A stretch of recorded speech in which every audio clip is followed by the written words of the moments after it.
was that you were involved in serious malpractice, corruption-related issues. Are you kidding? The president caught you and he sacked you.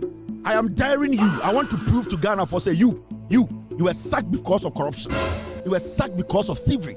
You were sacked because you stole from the taxpayer. You miracle Aboagye. I am saying authority can go to any court. There is Aboagye. Corrupt politician. Hey, Mama Cho. Ekufu the Pam no say oh, none sacking is strategic. Well, could yes, Ekufu so too corruption. Get off of there, dirty boy. Our Pam say we.